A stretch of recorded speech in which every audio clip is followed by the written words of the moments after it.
Bem, amigos da Rede Bobo, falamos ao vivo ou quase ao vivo. Aliás, ô Baldasso, antes de qualquer coisa, eu quero agradecer. Sabe que, incrivelmente, é, é o único programa que a gente participa que a gente só recebe elogio. Eu vou olhar os comentários ali, o Exatamente. pessoal até diz assim, bah, que quadro legal. Eles chamam o Eu não nosso tenho nem, programa eu de não tô nem quadro, né? acostumado com essas coisas de ser É, elogiado, cara. É legal mesmo. Não, que bom que a galera tá gostando, porque dizendo que aqui a bom. gente a gente faz um negócio diferente, né, Bagé? A gente se espeta, se quebra o pau o dia inteiro, mas aqui a ideia é outra e a gente consegue fazer com que essa outra E tu ideia seja vê, efetivada. e tu A vê gente como a conversar com gente um pouco é. mais de parte. Eu quero ver em Campeonato Gaúcho depois de Grenal com erro de arbitragem, se tu vai conseguir fazer a mesma coisa. Aí eu quero ver. Tu, tu vê como nós somos gênios, né? Com J, porque, cara, falar de futebol não tem mais o que tu inventar, né? A gente consegue pegar algo que já é batido e criar algo novo. Cara, isso é muito genial. Eu acho que Isso é uma bom, Bagé. Google, assim, uma Eu grande acho que tu empresa tinha poderia que inventar comprar mais. Eu acho que tu um podia inventar formato. mais programas para colocar nós dois Eu juntos. tô Eu acho que inventando seria uma mais um. boa. Eu tô querendo muito trabalhar um pouco mais.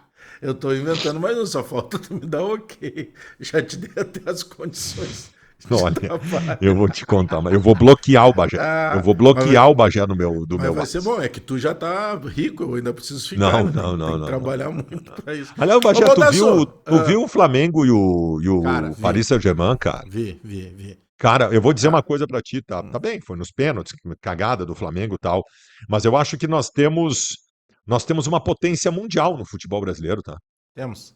Nós temos uma potência mundial no futebol brasileiro, não só porque a gente acha. Eu acho que vão começar a nos observar como um país que tem uma potência mundial, que é o Eu, Flamengo. E isso não é ruim, tá? Isso é não, bom para valorizar nossos jogadores, valorizar vendas. Eu acho bem interessante isso, tá? eu tenho uma tese sobre o Flamengo. Pra mim, o Flamengo é o melhor time do mundo fora da Europa. Não tem, fora da Europa não tem nenhum time melhor que o Flamengo. Sabe? Nem América do Sul, ninguém mais. Acho que só na Europa. O PSG, pra mim, hoje é o melhor time do mundo. O Bayern de Munique tá jogando uma bola redondaça, né? O Liverpool, Manchester United, Manchester Não, City, e né? outra coisa, tá? Real Não, Madrid. Ah, vamos contar os times da Europa, né? Vamos contar. claro. Porque daqui a Não, pouco, vamos assim, ó, não, contar. o Sevilha hoje é maior que o Flamengo. Não, Não. não é. Não é, não é. Não, não, Vamos não, não comparar é. o Flamengo assim, ó, com o Atlético de Madrid. Vamos Eu comparar o vou te. Flamengo com o Atlético de Madrid. Pode ser exagero. Eu acho que o Flamengo já entra entre os 10 melhores do mundo. Ah, eu acho bem Tá, possível. eu acho que entra. Acho Mas bem possível. sabe onde é que eu tava até zapeando e tava acompanhando um pouco ali do pré-jogo até na Casé. E aí eu vi que um dos repórteres, um dos comentaristas levantou um negócio que é muito interessante. Acho que foi até o narrador, o Luizinho. Ele disse uma coisa muito interessante que a gente não para pra pensar. O Flamengo, Bolaço, ele já tá comprando jogadores por 25 milhões de euros. Isso aí era Aham. valor que era o nosso sonho vender para a Europa alguém por 25 milhões de euros. Bom, de 25 para 30 é um pulo. Daqui a pouco o Flamengo vai estar trazendo jogador que a gente não considerava. O Flamengo trouxe jogadores do Atlético de Madrid, sabe? O Flamengo consegue oferecer hoje propostas em nível europeu. Então, realmente, o Flamengo estabeleceu um outro tamanho assim de Cara, clube, sabe? O Flamengo compra jogadores por valores que os clubes médios da Europa que vêm tirar jogadores do Brasil não pagam. Não pagam, não Vinte e pagam, cinco 25 milhões de euros não é bem não assim para pagam. tu tirar para um jogador brasileiro. 25 milhões de euros para cima, quem compra aqui é o Real Madrid e o Barcelona. Tu quer ver? Eu lembro do Benfica de Portugal pagando 20 milhões e parcelado para levar o Everton Cebolinha, que era titular absoluto do Grêmio. Só para É. pegar um exemplo assim, de um médio da Europa, né? Porque Portugal não tá no top. Mas sabe que até por falar dinheiro, eu quero te perguntar sobre o Carboneiro, cara. Porque, claro, a gente vai ao extremo, a gente sai de uma solução hoje real, que é o Flamengo de muito dinheiro, e voltamos para a nossa realidade, que é a dupla Grenal, de pouco dinheiro, de muito endividamento. Na verdade, se a gente for ao pé da letra, nós não temos dinheiro. Porque os dinheiros que entram, nós teremos que pagar as contas que nós já não estamos pagando. Porque Inter e Grêmio não estão pagando mais as contas.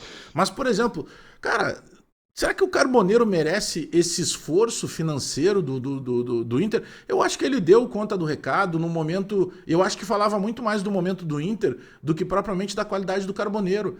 Não sei se tu pensa diferente, mas sabe, hoje em dia tu falar em 4 milhões, cara, seja de euros ou de dólares, eu acho que é um exagero, assim, tem que ser um cara, sabe, incontestável para que a gente tenha esse tamanho de trazer para Porto Alegre. O Bagé, eu acho que a situação do Carboneiro ela tem uma complexidade. Eu acho que dá para fazer uma análise maior em relação a isso, porque eu acho que o Carboneiro é um símbolo do Inter de 2025. Eu acho que ele é um símbolo do Inter de 2025. O que é o Carboneiro? O Carboneiro é um belo jogador de futebol com a bola no pé.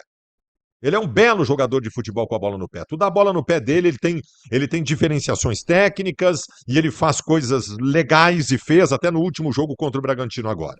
Só que o Carboneiro também é símbolo de outras coisas importantes, negativas que o Inter viveu na temporada. O Carboneiro não joga futebol, ele joga bola. O Carboneiro não tem nenhum envolvimento com a equipe. O Carboneiro está terminando o ano, Bagé, isolado no vestiário do Internacional, com 4 ou 5 jogadores que já tentaram bater o brim dele. Já tentaram cagar-lhe a pau. Um deles, inclusive, o Alan Patrick, que não deve bater nem numa mosca. Os caras odeiam o Carboneiro no vestiário porque ele é irresponsável. Não só irresponsável pela incapacidade dele de se envolver com o jogo taticamente, como também pelas atitudes em si. O Vitão e o Carboneiro o Vitão e o Alan Patrick quase bateram no Carboneiro em campo, por irresponsabilidades, por entradas fortes que ele poderia ter sido expulso, por 2 jogos, no meio de jogos importantes do Inter para não cair, que ele tomou cartão bobo e ficou de fora. Então o Carboneiro é muito do Inter de 2025, um Inter inconsequente, um Internacional sem comprometimento. Ele é muito símbolo disso. Claro, com a bola no pé, ele é um belo jogador, que não vale 4 milhões de dólares. Nós estamos começando a banalizar 4 milhões de dólares. O Grêmio fez umas 2, 3 compras aí por 4 milhões de dólares. Eu não sei, tu me lembra aí, eu acho que foi o Não, se tu pegar Pavon, o Arezo. Kiki foi 4,5, o Wagner Leonardo 4,5, o Arezo foi 3 milhões e meio e o Pavon foi 4 milhões. Arezo, Pavon e Kiki, cada um custou 4 milhões de dólares. É, dá pra arredondar Gente, nisso. não, o Carboneiro é dessa turma. O Carboneiro é dessa turma. Num bom, vamos lá. Um time do Grêmio, Bagé, que tu imagina brigando por título, nenhum desses 3 aí é titular. Não, nenhum E, joga. e o Internacional também. Tá. Num Mas, bom time do Internacional brigando por título, o Carboneiro é no máximo reserva. No máximo mas, reserva. mas aí que tu pega, tu vê, tu cita um exemplo ali, 3 jogadores de 4 milhões. Cara, numa direção que trabalhe, que pense e que não saia contratando só por contratar, pô, se tu tem 12 milhões de euros, tu traz um pica, cara. Traz um pica. 12 milhões. Aquele cara é incontestável. Aquele cara que vai ter o teu alto salário. Eu acho que o termo que tu usou agora se banalizou. Outra, tu dá uma olhada em salários. Cara, tu vê agora o que acrescentou, por exemplo, o Alan Patrick. Eu acho o Alan Patrick um belíssimo jogador, mas, cara, é exagero para o que ele entregou, inclusive no bom momento do Inter, porque não tem essa condição de criar essa bolha de salário. O Borré agora, o que vai fazer o presidente? O presidente tinha que chamar, se eu fosse ele, chamar o empresário e dizer assim, acho que é o André Cury, né, que trouxe ele. André, vamos fazer o seguinte, ó. Não, acho que o André Cury é que tem o André e o Bortolucci. Um deles é do Thiago Maia e o outro é do Borré. Mas, enfim, chama qualquer um deles assim, olha... Não dá, cara. Coloca ele no. O River Plate queria, pô, vai lá e oferece ele, cara. Porque a gente não vai ter como ficar com ele aqui. Então é muito inconsequente. Como é que planejamento é esse, Baldasso? E a prova de que não existe planejamento, que tu traz um jogador num ano e no outro tu já tem que mandar ele embora porque tu não tem condição de pagar. Ou seja, tu não planejou.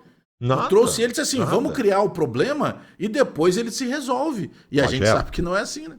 Bagé, uma coisa é o Borré ganhar o que ganha, resposta horrorosa, e tu tem razão, tem que repensar isso aí.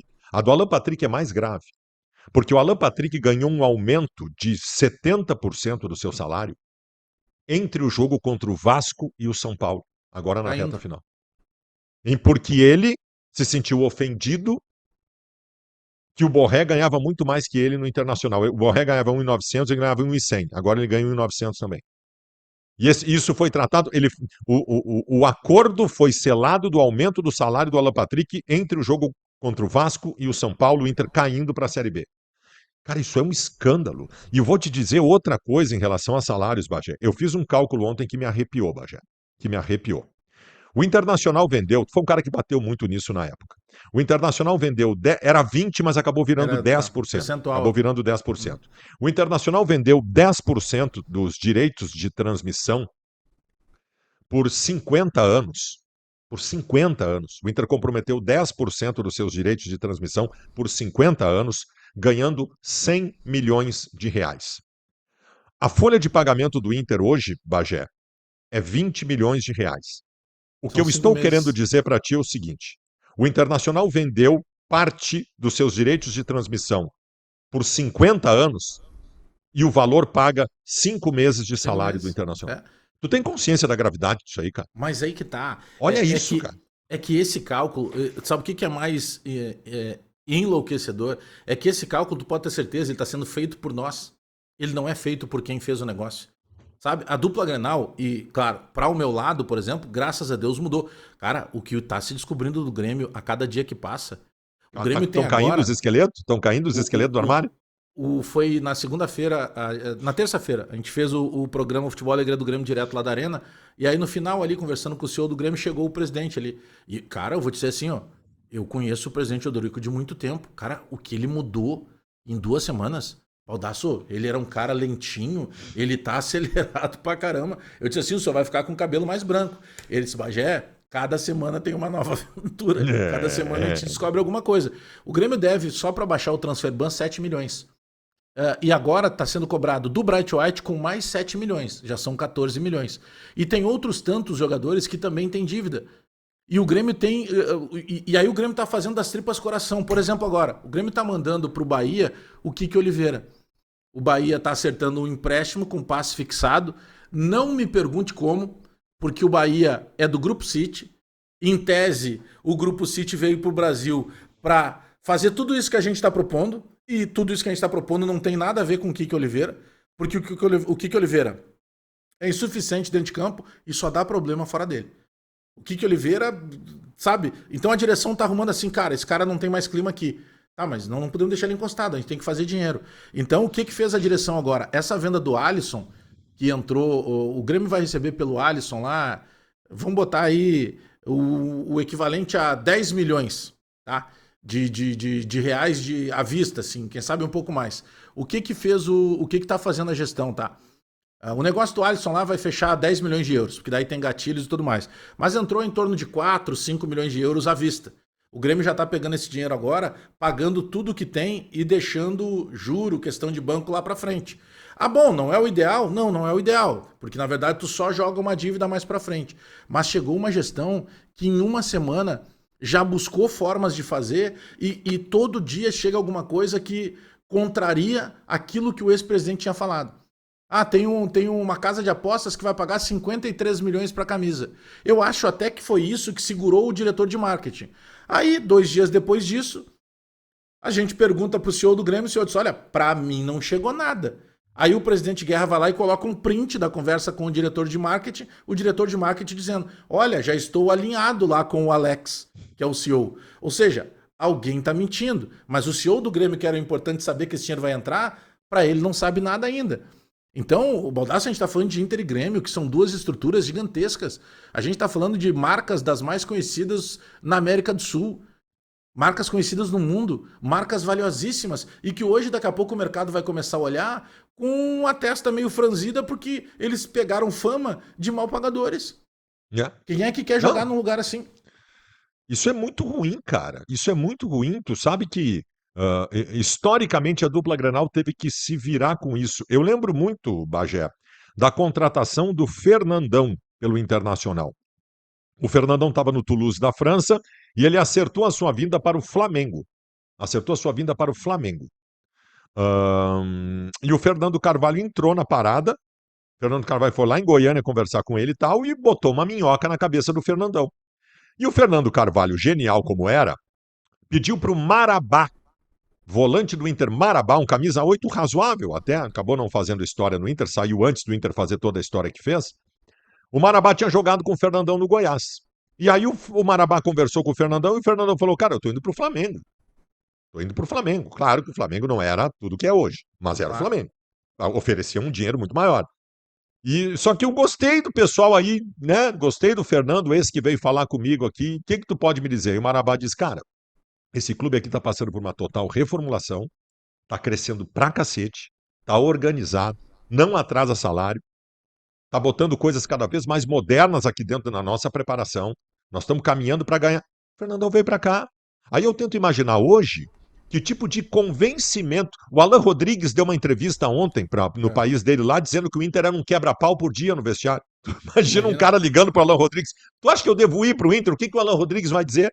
Então, cara, como é que estão os salários aí, ô Alan Rodrigues? Olha, aqui, né, 2, 3 vezes do ano aí, atrasou tudo, demos uma parcelada aí, vamos ver se vamos receber. É foda, cara. Como E é que tu tu vai vê, atrair alguém? e um cara que acabou de chegar. Não, e até nesse processo aí do Fernandão, pô, tu imagina, tem um dirigente buscando mercado, tem ainda, né, a história, ele vai lá, né, na fazenda da família do Fernandão, conversa com ele, explica, expõe pra ele, cara, é isso aqui que vai ser feito e tal. É outra época, Baldasso. Hoje, tu não tem mais eu não sei, eu ainda tenho a esperança que agora no Grêmio seja retomado por um Pelaipe, que é um cara da antiga e tal, mas a gente não teve uma renovação de dirigentes. Sabe? Tu pega, por exemplo, o processo eleitoral do Inter que vai acontecer esse ano. Cara, quantas e quantas coberturas que nós fizemos em que tu chegava naquele processo eleitoral e disse assim: olha, mas tem o Amoretti que pode concorrer. Não, mas se não for o Amoretti, olha, tem o Záquia que pode concorrer. Não, mas se não for o Záquia, olha, eu não sei se daqui a pouco não volta alguém lá do Carvalho, tem o Medeiros, tem. O Baldasso, com todo o respeito às pessoas que querem ser presidentes do Inter, mas hoje, e o Grêmio passou por isso recentemente. Eu não encontrei Tu te aqui. reporta, às vezes, a ex-jogadores que estão entrando no processo eleitoral dos clubes. Eu não encontrei aqui. Quantos anos tem o Pelaipe? O Pelaipe tem mais de 70, não tem? Eu só dúvida se 7-3 ou 7-4. Acho que 7-4. O diretor executivo do Grêmio, que é maravilhoso, que é nosso amigo, que é uma puta contratação do Grêmio, o diretor executivo do Grêmio tem 73 anos. Não é etarismo que eu estou dizendo aqui. Eu só quero sublinhar e levar adiante o assunto do Bagé sobre renovação de dirigentes. Cara, o Grêmio, vamos citar o Grêmio. O Grêmio, em determinado momento, transformou um vice de futebol, que era um cara do jurídico, num dos maiores dirigentes da história do clube, que é Luiz Carlos Silveira Martins. Quando o Luiz Carlos Silveira Martins encerrou o seu ciclo de vice de futebol e de presidente do clube, o Grêmio teve uma nova gestão que, em determinado momento, colocou como vice de futebol um político chamado José Otávio Germano, que fez uma puta de uma administração como vice de futebol, ganhou Copa do Brasil e foi um puta de um cara ativo, conhecedor. O Internacional, eu posso pegar vários momentos da história, o próprio Fernando Carvalho é um cara do jurídico, daqui a pouco o jovem apareceu. Eu pego o Fernando Miranda foi presidente do Inter com 40 anos de idade.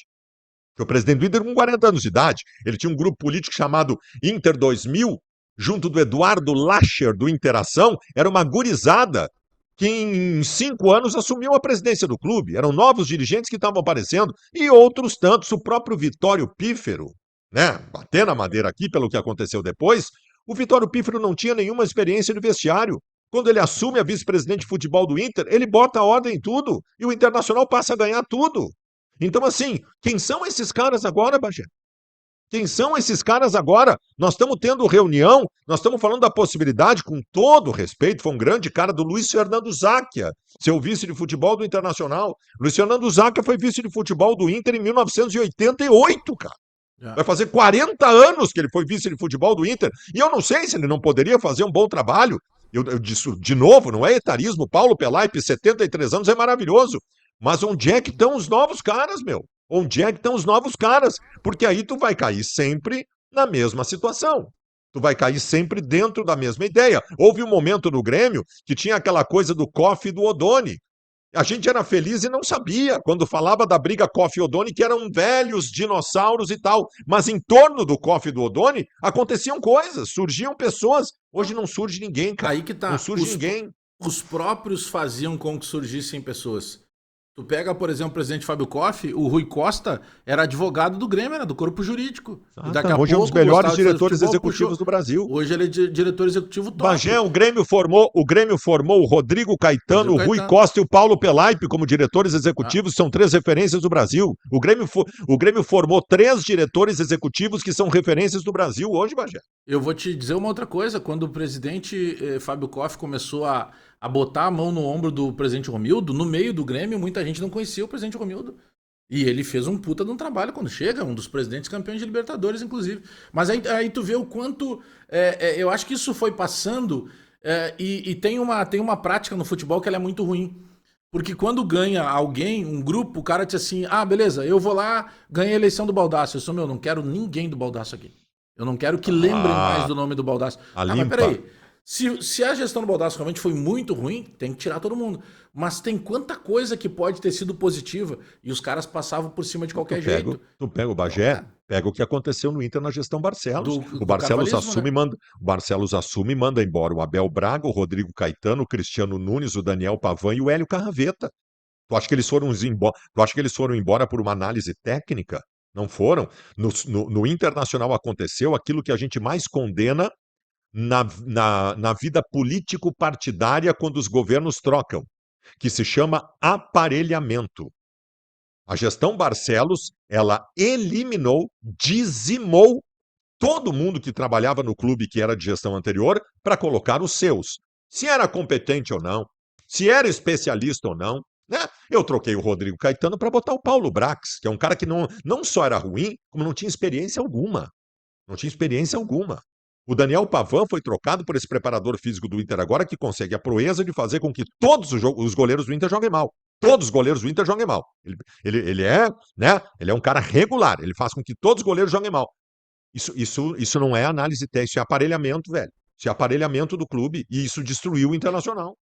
E a gente tá falando de coisa que às vezes em outros momentos a torcida não gosta de ouvir, né? Porque ninguém quer tratar sobre a questão da política do clube, tá? Mas quem é que assume o clube? Quem assume o clube é quem se propôs a entrar na própria política. Hoje nós temos, já que a gente está falando do Inter, movimentos muito fortes que hoje poderiam modificar e decidir quem vai para um segundo turno ou não de uma eleição. Eu acho que o Conselho Deliberativo hoje do Grêmio ele é mais fatiado do que o Conselho Deliberativo do Inter. Né? O Inter tem hoje lá, é o povo do clube, né? Povo do Que clube. naturalmente é um movimento que Povo hoje do pode clube, decidir as ações. Povo do clube é um movimento do Inter que tem 70 conselheiros, que eu Então, respeito, eles podem fazer o que eles quiserem da vida deles, mas esse movimento ele está sempre ao lado de quem vai ganhar. Ele está não, sempre ao mas isso no lado de Grêmio quem também eles tem. acham que vai ganhar. É. Isso no Grêmio também tem. O cara sai de um programa, de um movimento político. Ele não sai do movimento, ele sai de uma gestão que está agora, desembarca alguns meses, entra uma nova gestão, ele apoiou e ele acaba voltando. Isso acontece, está acontecendo de novo no Grêmio. Mas sabe que essa questão, tu vê, a gente vai para um lado, vai para o outro e volta a falar de dinheiro. Porque tudo isso que a gente está falando desse boca a boca ruim, cara, ele danifica tudo. As camisas da dupla Grenal, elas valem muito para nós que somos torcedores. Se tu olhar em nível de mercado, e eu acho até que o pensamento esse de ter sempre o mesmo patrocinador, o patrocinador tem que ser do Inter, tem que ser do Grêmio, eu acho que ele trava muita coisa. Talvez agora com o Alex Leitão, que é um cara que é de fora da aldeia, e ele tem pregado muito isso, possa ser até um avanço. Sabe? Porque eu acho que se discutiu muita coisa, porque daqui a pouco tu tem um determinado patrocinador que ao invés dele dividir nos dois, ele poderia botar uma bala maior em uma das duas camisas. Eu acho que isso vai fomentar que a gente procure pensar um pouco maior, porque a gente já tá, pô, claro, eu sei que não dá para comparar com a camisa do Palmeiras e do Flamengo hoje, porque eles têm pelo menos vamos botar aí, no caso do Flamengo, 12 anos já, de 2013 para cá, ele tem uma outra estrutura. Aliás, sobre isso, tá? O Grêmio contratou a Ernest Young, que é uma das maiores empresas do mundo em termos de auditoria. E o que o Grêmio quer fazer? Justamente o primeiro passo do Flamengo lá em 2013, quando lá no Flamengo estava o Paulo Pelaipe. Saiu a presidente Patrícia Amorim, entregou para o presidente Eduardo Bandeira de Mello e tinham coisas assim no processo, sabe essa coisa de abrir armário e encontrar um esqueleto toda semana que a gente fala? A Ernest Young mapeou. Olha, a situação de vocês é essa aqui. É isso que tem por entrar de dinheiro, tem esse endividamento aqui é a curto prazo, isso aqui é uma prioridade para que vocês possam atacar, esse processo aqui vocês têm que prestar atenção lá com o corpo jurídico. Então o Grêmio contratou a Ernest Young para que tenha nos próximos dias, quem sabe nas próximas semanas, um mapeamento, uma definição de por onde atacar com essa nova gestão, justamente no campo das finanças, né? Que é o mais preocupante. Só que é o seguinte, né, Bagé? Nós estamos falando do começo de um processo, né? Estamos falando do começo de um processo. Se tudo passar a ser bem feito a partir de agora, é um começo do processo para colher frutos ali adiante, né? E nós temos um 2026 pela frente, que no caso do Internacional é muito perigoso. Muito perigoso. 2026 no Internacional, ele só tem riscos. Só tem riscos. Olha, eu sempre fui contra, Bagé, essa coisa de. Eu brigava com o torcedor. Quando começava um campeonato e o cara dizia, tô só pelos 45 pontos. É. Eu ficava puto com isso. Tu é colorado ou não é, caramba?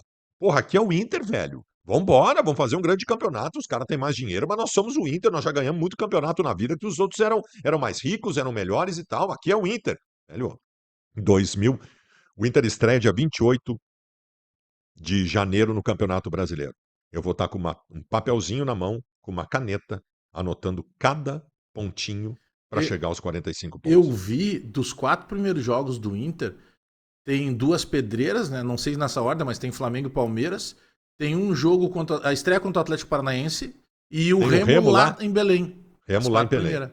É, Ah, não é. tem jogo fácil, né? Porque esse ano de 2025 nos mostrou que não tinha Pois é, jogo mas é que aí, fácil ô Bagé, a minha nenhum para preocupação é o dupla. seguinte: dia 28 de janeiro, como é que nós vamos estar? Nós vamos ter um técnico novo, um técnico que vem de fora, nós vamos ter ainda uma adaptação.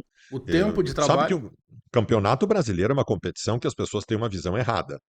As pessoas têm a visão, mas vai até dezembro, fica Não. tranquilo. Campeonato Brasileiro, tu faz 5 rodadas de merda, tu comprometeu tudo.